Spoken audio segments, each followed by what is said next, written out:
죄인을 위하여 자신을 버리신 예수님이라는 제목을 가지고 말씀을 전하고자 합니다. 예수님께서 자신을 화목제물로 드렸기 때문에 오늘 저와 여러분이 하나님께 예배를 드릴 수 있는 것입니다. 사람들은 어릴 때와 성장한 후에 부모를 바라보는 마음이 다릅니다. 그것처럼 신앙이 성장할수록 십자가를 지기 위해 예루살렘으로 들어오시는 예수님의 사랑이 다르게 보일 것입니다. 작은 나귀 새끼를 타고 예루살렘으로 들어오시는 예수님은 자신이 죽어야만 모두가 살 수 있는 나라를 위하여 스스로 십자가를 지셨습니다. 예루살렘에 들어서면 유월절 어린 양이 되어 다시는 돌이킬 수 없음을 알고 있으면서도 스스로 죽음을 향해 간다는 것은 결코 쉽지 않은 선택입니다. 예수님은 하나님의 뜻을 성취하기 위해서 자신의 생명을 버리고 죄를 대속하는 길을 선택하셨습니다. 전능하신 예수님이 자신을 버리신 것처럼 사람들은 구원을 받기 위해서 자신을 버릴 수 있어야만 합니다. 여러분은 하나님의 뜻대로 살기 위해서 얻을 유익을 버리고 낮은 자리까지 내려가 본 적이 있습니까? 사도 바울이 나는 날마다 죽는다 라고 고백했던 그 고백을 생각을 해보면 그가 죄를 이기기 위해서 얼마나 노력을 했는지 우리는 알 수가 있습니다. 사람들은 바울이 정직한 복음을 전하는 것을 보면서 그가 얼마나 하나님을 사랑하는지 알고 깨달았어요. 그리고 바울의 겸손한 믿음을 인정했습니다.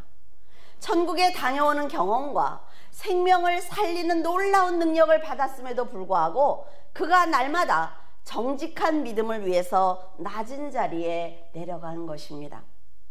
이런 바울의 신앙은 예수님과 함께 자기 십자가를 지고 예루살렘으로 따라가는 겸손한 성도의 모습입니다.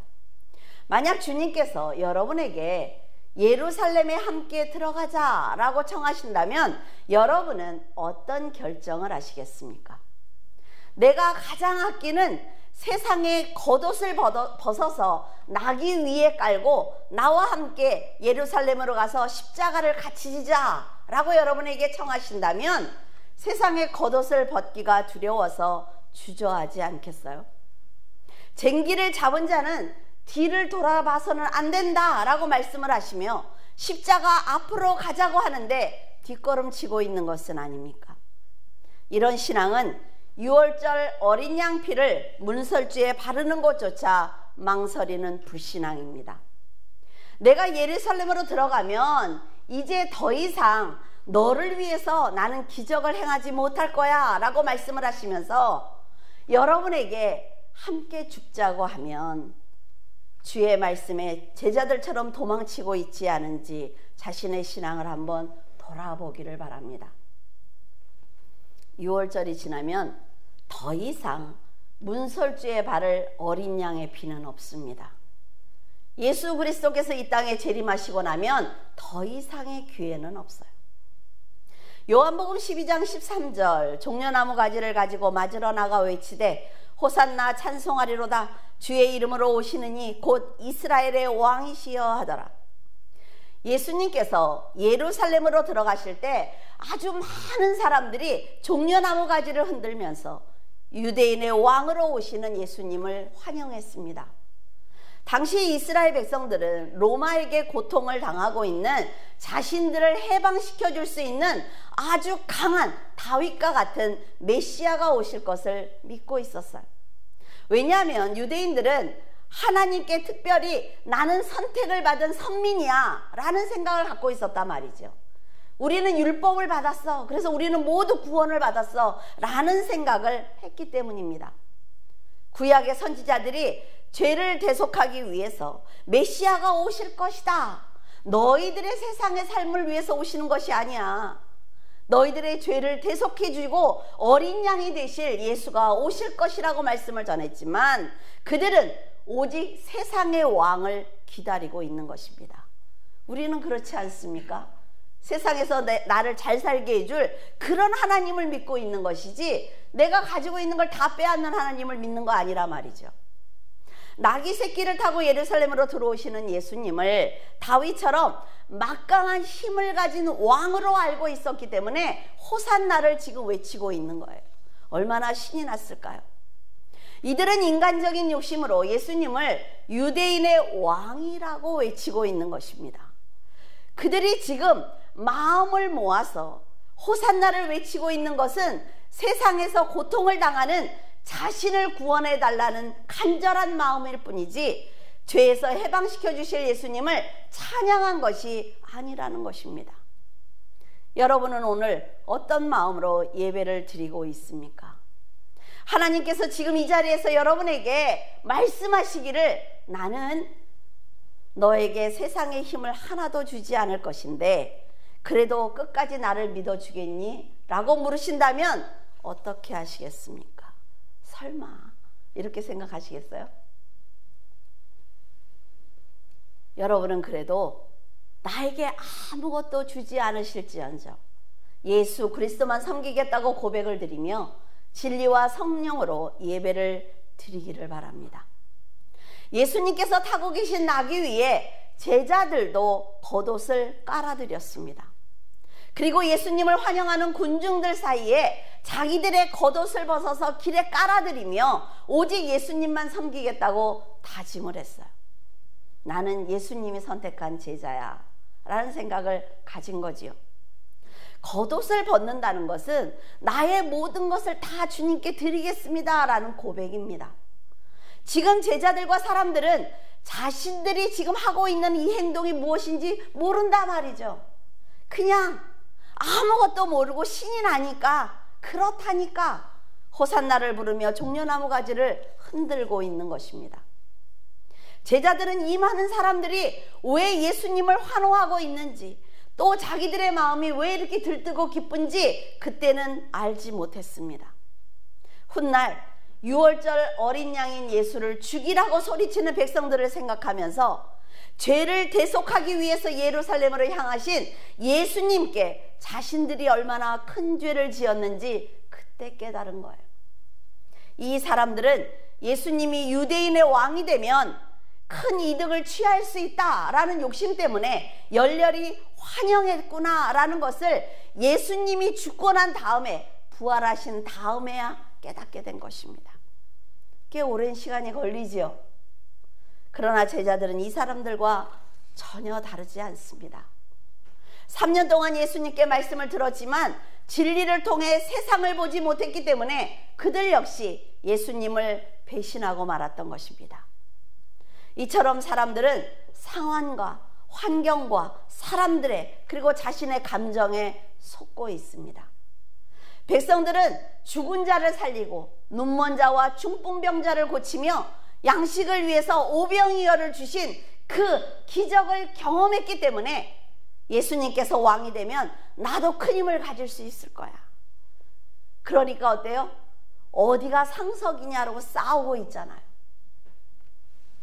권세를 얻어 영화를 누릴 수 있다는 기대로 예수님을 보았기 때문에 내가 지금 무리 가운데 있는 것이 너무나 자랑스럽고 흥분되며 감격된 것입니다. 수많은 무리들이 부르는 호산나 찬양은 전율을 느낄 정도로 제자들과 백성들에게 자신감과 확신을 주었습니다. 예수님을 위해서 죽을 수 있다는 각오도 했지만 이런 마음은 자신들의 욕심으로 인한 감정이기 때문에 오래가지 않은 것입니다. 내가 세상에서 잘 될 때, 내가 한 기도가 응답받을 때만 충만한 사람은 오래가지 않는다 말이죠. 예수님을 환영하는 것은 로마에 대항하는 의미이기 때문에 아마 두려웠을 것입니다. 그래서 사람의 수가 많을수록 담대해지고 두려움이 사라지는 것인데 이것이 바로 지혜가 없는 어리석은 인간들의 심리입니다. 사람들은 큰 조직에 있으면 내가 하는 일이 아무것도 없어도 힘이 있다는 생각을 해요. 그런데 정말 그것이 힘이 된다면 예수님께서 12명의 제자들만 데리고 다니실 이유가 없습니다. 예수님이 원하면 온 세상 사람들이 예수님을 떠받들 수 있단 말이죠. 그러나 예수님이 원하는 것은 그런 것이 아니에요. 하나님의 나라는 사람의 수나 소유의 많고 적음으로 믿음과 지혜와 능력을 판단하는 나라가 아닌 것입니다. 하나님의 나라는 누가 욕심과 인간의 의의를 더 많이 버리느냐 하는 것으로 가름하는 나라이고, 누가 믿음으로 하나님의 뜻을 해냈느냐 하는 것으로 구원과 상급을 받는 나라입니다. 세상의 권세와 물질을 많이 가졌다고 해도 그것은 구원과 아무런 상관이 없단 말이죠. 세상의 소유로 하나님의 기업을 절대로 받을 수가 없는 거예요. 솔로몬처럼 재물이 많은 사람도 그가 세상의 쾌락에 취해 있을 때 하나님께서는 그의 인생을 받지 않으셨습니다. 예수님께서 지금 열렬하게 환영하는 사람들의 소원대로 재물과 권력과 건강을 주셨다면 그들은 그 힘을 유지하기 위해서 예수님이 십자가를 지지 못하도록 아마도 막았을 것입니다. 예수님이 십자가를 지고 죽어버리면 자신을 위해서 일하지 못한단 말이죠. 그렇기 때문에 예수님도 살고 자신도 살기 위해서 하나님의 계획을 막는 것입니다. 이것이 악한 인생들의 판단이고 결정이라 말이죠. 이렇게 어리석은 자들이 지금 저와 여러분입니다. 사람들이 아무리 지혜롭고 명철하다고 해도 하나님은 인간의 의의를 버리지 않는 사람은 구원 사역에 사용하시지 않습니다. 하나님은 전능하시기 때문에 여러분이 지혜가 모자라도 괜찮아요. 여러분, 내 자식이 조금 모자라요. 그런다고 버립니까? 왜? 내가 능력이 있잖아요. 내가 가르쳐 줄 수 있잖아요. 똑같은 거예요. 우리가 조금 지혜가 모자라고 세상의 물질이 조금 모자라도 하나님이 전능하기 때문에 하나님께 인내하고 진실하고 정직한 믿음을 보여드리면 하나님은 그 사람을 사용하시는 것입니다. 사람들은 그런데 조금만 높여주면 하나님보다 더 높아지려고 해요. 그러나 하나님께서는 말씀에 순종하는 사람들이 필요한 것이지 세상에 꾀가 많은 사람들이 필요한 것이 아닙니다. 말씀대로 순종만 하면 내가 간절히 소원하지 않아도 매달리지 않아도 창조주신 하나님께서 은혜로 채워주실 것입니다. 지금 교회가 하나님을 버리고 타락했습니다. 그래서 그 악행이 매스컴에 오르내리고 있어요. 세상의 재판장이 교회 문제를 판단하고 결정해주고 있습니다. 어이없는 일이죠. 세상을 심판하고 판단하고 다스려야 되는 교회가 도리어 세상의 심판과 조롱을 받으며 다스림을 받고 있는 것입니다. 교회는 세상의 법이 아니라 하나님의 법으로 다스리는 곳이에요. 그런 교회가 세상처럼 재물을 탐하고 권력을 탐하고 성적으로 타락했으므로 스스로 빛을 버리고 어둠에 무릎을 꿇고 말았습니다. 빛은요, 어둠에 닿아야만 그 빛이 빛의 역할을 하는 거예요. 그런데 우리는 어둠이 더 크면 내 빛이 너무 작아 보여서 두렵단 말이죠. 그러나 이 빛은 아무리 적어도 어둠으로 가면 어둠은 물러가게 되어 있습니다. 그런데 우리가 그 빛을 빛의 역할을 할 수 있도록 돕지 않고 있는 거예요. 영적으로 올바로 서지 못했기 때문에 목회자와 성도들이 반목하고 있는 것이며 문제의 해결을 위해서 세상의 힘과 권력에 의존하고 있는 것입니다. 성도들에게 말씀을 가르치지 않으니까 자신들이 죄인이라는 사실을 모른단 말이죠. 지금 교회에서 죄라는 얘기를 하면 성도들이 떠나요. 그런데 여러분, 자, 여러분이라는 사람을 하나 세워놓으세요. 그리고 물질도 빼고 지식도 빼고 건강도 다 빼보세요. 뭐만 남아요? 죄만 남습니다. 이걸 깨달아야 된단 말이에요. 이걸 깨닫지 못하니까 스스로 세상의 조롱거리가 되는 것입니다. 세상의 소유를 위해서 겉옷을 펴드리지 말고 고난에 동참하는 심정으로 사명을 감당해야만 합니다. 그러면 하나님께서는 그 성도가 땅에서 매면 하늘에서도 매고 땅에서 풀면 하늘에서도 풀리도록 하나님이 역사하실 것입니다. 왜 하나님을 믿어드리지 않아요? 다 내가 하려니까 힘든 거예요. 하나님께서는요, 자, 우리가 이렇게 서 있어요. 내 자녀가 아마 이렇게 3살짜리가 서 있다고 생각을 해보세요. 그리고 데리고 가요. 아장아장 걷지요. 그러면 앞에 뭐가 있는지 뒤에서 뭐가 따라오는지 다 안단 말이에요, 부모는. 근데 아이는 몰라요. 똑같은 것입니다. 우리는 세상을 알 수 없어요. 미래를 알 수 없습니다. 그러나 하나님을 의지하면 하나님께서 피할 길을 주시고 돕는 자를 보내주시는 것이 바로 하나님이에요. 근데 우리가 믿지 않으니까 넘어지는 거죠. 예수님은 스스로 목숨을 버리고 계시는데 그 죽음 위에서, 세상을 위해서 겉옷을 깔고 호산나를 부르며 종려나무 가지를 흔든다면 그 모습을 보고 계신 하나님은 아마도 고통스러울 것입니다. 지금 여러분이 드린 찬양은 무엇을 얻기 위한 찬양입니까? 십자가의 고난과 그리스도의 부활을 다 알고 있는 여러분이 드리는 기도는 무엇을 얻기 위한 기도입니까? 여러분이 드린 찬양과 기도가 정직한 믿음으로 드린 기도이기를 바랍니다. 제자들은 예수님께서 해주신 말씀을 모두 다 잊어버렸어요. 그리고 사람들과 어울려서 호산나를 부르며 당장 왕의 옆자리에 앉을 것처럼 우쭐하였습니다. 예수님께서 죄와 회개를 가르쳤고 천국과 지옥에 대해서 상세하게 알려주셨지만 그들은 그 말씀이 살아있는 말씀이라는 것을 믿지 않았습니다. 그래, 좋은 말씀이네. 아, 잘한다. 예수님이 저런 말도 해? 이런 생각을 하고 따라다닌단 말이죠. 아무리 말씀을 많이 배워도 말씀이 삶과 하나가 되지 못하면 그저 말씀은 말씀대로 있는 거예요. 그리고 삶은 세상 사람들처럼 그냥 살아가는 것입니다. 제자들이 배운 말씀은 고난을 통과했을 때 살아났습니다. 내가 늘 편할 때는 모른다 말이죠. 내가 고난을 통과하니까 그 말씀이 큰 위로가 되는구나 라는 걸 알았어요.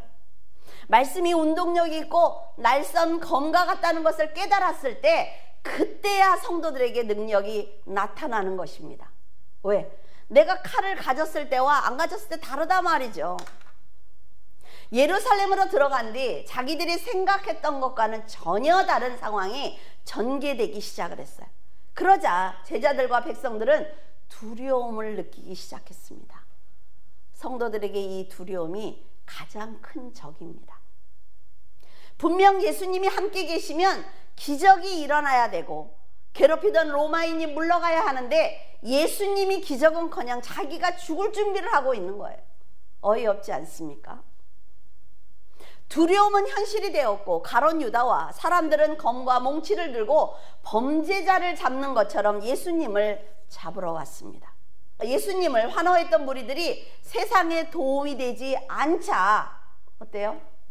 그들이 예수님 할렐루야 막 이럴 때는 신났단 말이죠.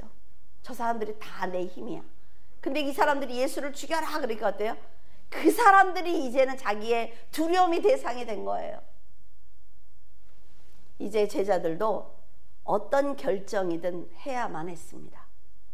많은 무리들이 예수님을 환호할 때는 그들과 함께 있는 것이 너무나 즐거웠는데, 예수님 곁에 있는 것이 너무나 자랑스러웠는데, 많은 사람들이 욕을 하니까 이제 예수님 곁에 있는 것이 두렵습니다. 어때요? 전도할 때 신났죠? 찬양하고 막 길거리를 우리가 기타 치고 다닐 때 어때요? 신났어요. 근데 사람들이 손가락질 하니까 어떻습니까? 내가 예수를 믿는다는 말조차 할 수 없단 말이죠. 그것을 우리가 결정한 거예요. 예수를 전하지 말자. 내가 예수를 믿는다는 말을 하지 말자. 이 결정한 거죠. 지금 제자들도 결정했단 말이에요. 자기들의 목숨을 보존하기 위해서, 우리는 세상의 자리를 보존하기 위해서 예수를 버린 것입니다. 세상은 이렇게 자기 중심으로 철저하게 움직이는 곳이에요. 이곳에 우리가 서 있다는 걸 절대로 잊어서는 안 됩니다. 누가복음 22장 61절, 베드로는 예수님께서 돌이켜 자기를 보실 때 그제야 오늘 닭 울기 전에 네가 3번 나를 부인할 것이다 라는 말씀이 생각났습니다. 자기 목숨을 구하고자 전전긍긍했던 베드로는 예수님의 눈과 마주치자 그제야 예수님께 들었던 말씀이 생각난 거예요. 그러나 늦지 않았습니까? 닭이 큰 소리로 울자 베드로는 가슴이 철렁 내려앉았습니다. 예수님께서 닭이 울기 전에 네가 나를 3번 부인할 것이다 라고 말씀하셨을 때 뭐라 그랬어요? 나는 죽을지언정 주님을 배신하지 않습니다 라고 했단 말이에요. 왜? 그때는 충만할 때니까. 그러나 이제 혼자 있는 거예요. 혼자. 다 둘러싸여 있습니다. 예수를 죽이라는 사람들에게. 그 가운데 있을 때 어떤 결정을 해야 되는지 여러분 늘 생각하고 살아야 됩니다. 베드로가 나는 예수라는 사람을 몰라 라고 저주하고 있을 때 베드로와 가시면류관을 쓴 예수님의 눈이 마주쳤습니다. 눈이 마주치는 그 순간 베드로는 과연 무슨 생각을 했을까요? 또 그토록 사랑하던 제자가 살고 싶어서 자신을 정말 모른다고 저주하는 것을 보면서 예수님은 또 어떤 생각을 하셨을까요?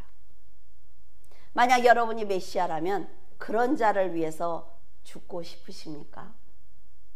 우리는 이번 일만 해결해 주시면 앞으로 예수님을 위해서 살겠다고 거짓 약속을 하지만 하나님께서는 매번 속아주시면서 응답해 주시는 것도 볼 수가 있습니다. 하나님은요, 알면서도 속아주는 거예요.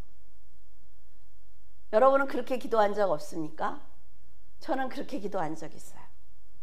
하나님, 이번만 속아주세요.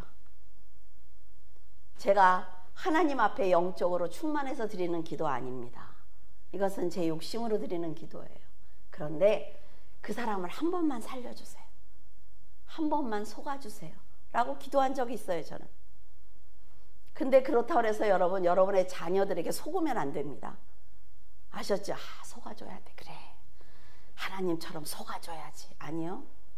하나님은 전능하기 때문에 우리를 어떤 길로 인도하실지 다 계산이 서 있으니까 되는데 우리는 전능하지 않아요. 그래서 속으면 안 돼요. 하나님을 속였다고 신이 나서 세상으로 뛰어가고 있는데 그런 나를 위해서 가시관을 쓰시고 피를 흘리고 계신 예수님과 마주친다면 여러분은 어떻게 하시겠습니까? 하나님께서 모든 것을 알면서도 속아주고 계신다는 것을 깨닫지 않을까요? 예수님 눈을 보면서 도망쳐야 했던 자신이 싫어서 베드로는 통곡을 했습니다. 지금 우리도 하나님의 은혜가 얼마나 깊은 사랑인지 알고 있기 때문에 세상을 놓지 못하는 자신이 날마다 싫을 거예요. 베드로는 예수님께서 부활하신 후에야 나귀를 타고 예루살렘으로 오신 것이 바로 자신들의 죄를 대속하기 위한 것이라는 걸 그때야 깨닫습니다. 세상의 욕심이 앞을 가렸을 때는 그토록 믿어지지 않았던 말씀이 배신했을 때, 핍박을 받았을 때, 주님 없이 혼자 있을 때 승천하시는 주님을 보면서 깊은 깨달음으로 다가온 것입니다. 이때라도 깨달으면 괜찮다 말이죠. 아무리 말씀을 배워도 삶으로 살아내지 않으면 여러분 소용없습니다. 교회가 핍박을 당할 것이다, 교회 와서 예배를 드릴 수 없는 날이 올 것이다 라고 얘기했을 때 여러분 믿었습니까? 하루아침에 이루어진단 말이에요. 이 일들이. 만약 예수님께서 여러분에게 나를 열렬히 환영했던 제자들과 백성들이 한순간 배신하는 것을 보면서 너는 어떤 선택을 하겠느냐고 물으신다면 여러분은 어떤 대답을 하시겠습니까? 나는 너희들이 배신할 것을 알면서도 십자가를 지기 위해서 예루살렘으로 갈 것이니 너희들은 세상을 위해서 나를 이용하지 말라고 한다면 여러분은 여러분의 지금의 삶을 보면서 어떤 생각을 하시겠습니까? 만약 저에게 물으신다면 저 역시 베드로처럼 죽음이 두려워서 배신할 수 있기 때문에 이렇게 대답하고 싶습니다. 예수님께 사탄이라는 책망을 듣고 그렇더라도 예루살렘으로 가시지 말라고 말리고 싶어요. 이 2004년도 설교인데 전 지금도 변함이 없습니다. 왜? 저라는 사람은 변하지 않습니다. 호산나를 부르며 찬양하는 무리가 아무리 많다고 해도 나귀 앞에 서서 예루살렘으로 들어가지 못하도록 무릎을 꿇고 말리고 싶어요. 왜냐하면 예수님께서 저를 위하여 모진 매를 맞고 피를 흘리며 가시관을 쓰고 생명을 다 주신다고 해도 저라는 인간은 잘 변하지 않기 때문입니다. 거룩한 주님께서 대신 죽기에는 너무나 가치 없는 인간이라 말이죠. 내가 너를 사랑한다고 내가 가는 이 길만 잘 따라오면 너도 하나님의 영광 가운데 살 수 있어 라고 말씀하시면 아마도 신이 나서 하나님을 잘 섬기겠다고 말할 것입니다. 그러나 저 사람을 위해서 고난을 당해줄래? 네가 나 대신 십자가를 져줄래? 라고 하시면 아마 고개를 저을 거예요. 피 흘리시는 예수님보다 힘을 가진 세상이 나를 살려줄 것 같다 말이죠. 영적인 고난보다는 세상을 더 사랑해야만 더 편하게 살 것 같아요. 그러니까 예수님을 버리는 것입니다. 십자가 위에서 다 이루었다고 말씀하시며 고개를 떨구는 예수님을 당장이라도 버릴 수 있는 사람이 바로 저라는 사람입니다. 이러한 저를 위해서 죽어달라는 것이 말이 됩니까? 호산나를 부르며 예수님을 찬양하는 것 같지만 재산을 빼앗으면 아마 배신할 것입니다. 하나님께서 건강을 치시면 아마 돌아설 거예요. 어떻게 이러실 수 있습니까? 나에게 늘 예수님을 속이는 가치 없는 인간을 위해서 죽지 말라고 말리고 싶습니다. 하지만 아무리 너희들이 내가 가는 길을 막을지라도 너희들이 다 나를 버릴지라도 나는 너희를 사랑하기 때문에 죽으러 가야 한다고 말씀하시는 분이 바로 예수님입니다. 그리고 하나님의 계획을 성취하기 위해서 반드시 십자가를 져야 한다고 아마도 말씀하실 것입니다. 자녀들이 우리에게 부모에게 아무것도 하지 말랬다고 아무것도 안 합니까? 그렇지 않아요. 자녀의 미래를 위해서 계획하고 돈도 모아놓고 계산도 하고 하는 게 부모예요. 배신하는 우리를 향해 그것은 어둡고 악이 도사리고 있으니 너무 멀리 가지 말라고 돌아와서 빛 가운데 있으라고 말씀하시는 분이 바로 예수 그리스도입니다. 사도 바울은 예수님을 만나서 인간의 의와 교만이 깨어지고 나자 자기가 얼마나 작고 별 볼 일 없는 인간인지 깨닫게 된 것입니다. 그러니까 죽음도 두렵지 않은 거예요. 그는 성도 중에 가장 작은 자가 자신이라고 고백을 합니다. 죄인 중에 괴수가 나다라고 고백하는 것을 우리가 볼 수 있지 않습니까? 세상의 기준으로 볼 때 사도 바울은 모자란 것이 하나도 없는 사람입니다. 가진 것이 너무 많은 사람이에요. 그 모든 것을 배설물로 버리고 나자 자기에게 남은 것은 오직 죄뿐이라는 것을 그는 깨닫게 된 것입니다. 여러분도 자신이 더럽고 초라한 죄인이라는 것을 알아야만 죄송한 마음으로 용서해달라고 회개할 수 있습니다. 자신의 죄를 보는 자만이 용서를 받을 수 있으며 용서를 받은 자만이 거듭난 성도로 살 수 있는 거예요. 여러분들 너무나 바쁘지 않습니까? 그러니까 성경 읽을 시간이 없어요. 왜? 그걸 지켜야 되니까. 기도할 시간 없죠? 너무 바쁘니까. 내가 지금 갖고 있는 거를 갖고 즐겨야 되니까 성경 볼 시간도 기도할 시간도 없습니다. 정말 여러분을 하나님이 사랑하면 어떻게 할까요? 저는 다 빼앗을 거라고 생각을 합니다. 그래, 돈이 많으니까 너 나한테 올 시간 없지. 그럼 돈을 잠깐 내려놔. 건강 때문에 그렇구나. 건강을 내려놔. 어때요? 시간이 많잖아요 이제. 근데 우리는 어떻게 해요? 원망하느라고 하지 않습니다. 시간이 또 많으면 원망하는 시간으로 써요. 그런데 여러분, 하나님이 잘해줄 때, 하나님이 어떤 분인지 성경을 읽어야 돼. 그래야 세상에 지지 않습니다. 성도들이 세상에서 잘 돼야 돼요. 성도들이 힘이 없으니까 지금 이러고 있잖아요. 정말 기독교인이 대통령이라면, 하나님을 정말 사랑하는 대통령이라면 이렇게 하겠습니까? 성도들이 잘 돼야 된단 말이죠. 재산도 많아야 돼요. 건강해야 돼요.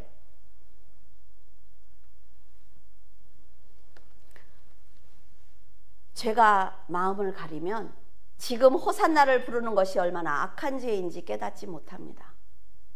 예수님을 향해 왕이라고 외치는 그 음성이 얼마나 간사한 것인지 깨닫지 못한단 말이죠.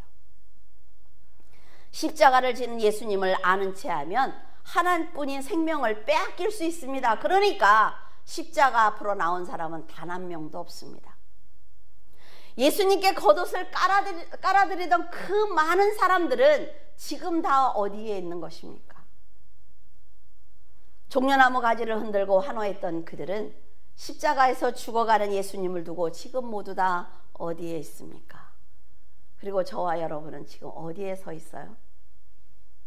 세상의 재물과 문제의 해결과 건세와 명예를 달라고 찬양하고 예배하던 저와 여러분은 왜 예수님의 고난 곁에서 보이지 않는 것입니까?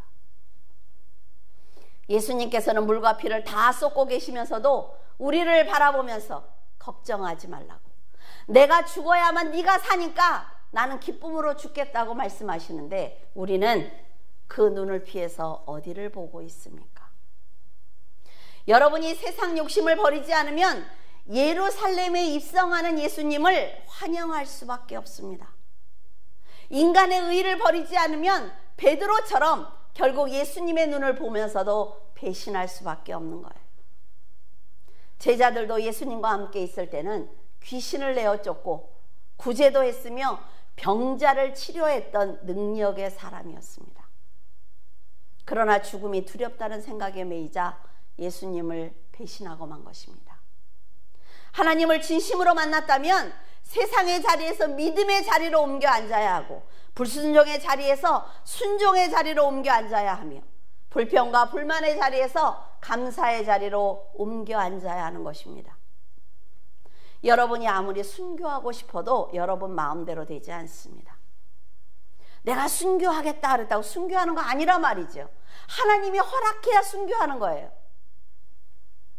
사람들이 겟세마네 동산으로 예수님을 잡으러 왔을 때 이제 나를 잡았으니까 내가 사랑하는 저 사람들, 저들은 놓아달라고 간청하셨습니다. 그런데 그런 사랑까지 다 버린 자들이 바로 제자란 말이에요. 자신을 위해서 한 명도 증인으로 서지 않을 것을 알면서도 배신하는 그들을 끝까지 사랑하신 분이 바로 하나님입니다. 영혼을 사랑하되 끝까지 사랑하셨던 예수님께서 여러분을 보고 탄식하지 않도록 기도하셔야 합니다. 스스로 마음을 청소하고 예수님께 부끄럽지 않도록 내 마음의 성전을 청소해야 한단 말이죠. 마리아가 향유를 부어드리면 여러분도 따라서 향유를 부어드리세요. 억지로 십자가를 지고 가던 구레네 시몬을 만나거든 억지로 십자가를 지고 따라가세요. 믿음의 사람이 하는 대로 따라하면 여러분이 성숙한 자리에 자기도 모르는 사이에 서 있는 것을 깨닫게 될 것입니다. 여러분의 생명과 마음과 뜻을 모두 하나님께 드리기를 바라요. 생명을 주신 그리스도의 사랑은 결코 변하지 않는 아주 깊은 사랑입니다. 이 세상이요? 아니요. 절대로 예수 그리스도와 상대할 수 없습니다. 그 사랑을 받고 싶다면 말씀이 살아서 역사하는 능력이라는 것을 믿고 그 말씀대로 한번 살아보시기를 바랍니다. 저는 성도라는 이름을 가진 여러분에게 예수님을 위해서 앞으로 무엇을 할 것인지, 그리고 지금 어떤 것에 관심을 가지고 있는지 물어보고 싶습니다. 여러분이 지금 가장 관심 있는 것이 무엇입니까? 거기에 예수님이 계십니까? 썩고 냄새나는 이 세상에서 하나님의 나라를 위해서 어떤 선택을 해야 하며 어떤 삶을 살아야 하나님을 만날 수 있는지 한번 고민해 보시기를 바랍니다. 입으로만 믿는 신앙은 거짓말이에요. 세상이 핍박하면 절충하고 숨어버리는 신앙은 거짓입니다. 이제는 결단해야 되는 때가 여러분 곁에 바짝 다가와 있습니다. 지금 나팔 소리가 울리고 예수님이 오셔도 전혀 이상하지 않은 세상에 우리가 살아가고 있습니다. 좌로나 우로나 치우치지 말고 하나님께 진실한 믿음을 드리기를 바랍니다.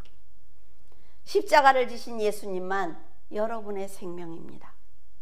죽어야만 하는 죄인들을 위해서 기꺼이 십자가를 지신 그 사랑을 본받아 언제나 하나님께 충성하는 진실한 성도가 되기를 바랍니다. 기도하겠습니다. 살아서 역사하시는 하나님, 은혜를 감사를 드립니다. 아버지 하나님, 얼마나 어리석고 미련한 자들입니까? 그럼에도 불구하고 내가 아직은 너를 사랑하고 있으니 괜찮다고, 내가 너를 보고 있으니 괜찮다고, 그러니 지금 돌이키라고 말씀하고 계십니다. 하나님, 저희들의 연약함과 부족함을 불쌍히 여겨 주시옵소서. 이 복음을 전하기 위해서 얼마나 많은 믿음의 사람들이 죽었습니까? 그들의 믿음을 보면서도 그때는 그럴 수밖에 없었을 것이라고, 저 사람들은 믿음이 있으니까, 저 사람들은 하나님을 믿으니까, 저 사람들은 선지자니까, 제자니까 죽을 수 있다고 저희들은 말하고 있습니다. 그러면서도 저희들은 그들이 들어간 그 천국에 들어가기를 원하고 있습니다. 아버지, 불쌍히 여겨 주시옵소서. 하나님 아버지, 이 험한 세상에 저희들 살아남게 하시고 저희들을 살려주셔서 더 많은 영혼들을 함께 살리는 하나님의 동역자가 되기를 원합니다. 아버지 하나님, 저희들에게 힘과 믿음을 주시옵소서. 아버지 하나님께서 지금 저희들이 가진 모든 것을 빼앗을지라도 하나님을 사랑한다고, 주신 자도 여호와시니 가져가시는 분도 여호와라고 욥의 고백을 저희도 드릴 수 있도록 도와주시옵소서. 하나님 아버지께서 귀한 물줄기 교회의 성도들을 지켜주시고 하나님, 험한 세상에서 말씀을 붙들고 살게 하시며, 하나님 아버지, 내가 육신이 아프니까, 내가 지금 너무 가난하니까 내가 하나님을 향하여 달려갈 수 없다는 어리석은 말을 하지 아니하도록 도와주시옵소서. 오직 하나님을 향하여 달려가게 하시고 사랑하는 모든 자들을 함께 데리고 갈 수 있도록 중보하게 하시며, 하나님, 하나님의 사랑을 잊지 아니하도록 도와주시옵소서. 주님께서 귀한 성도들을 지켜주시기를 간절히 원하오며 우리 주 예수 그리스도 이름으로 기도드립니다. 아멘.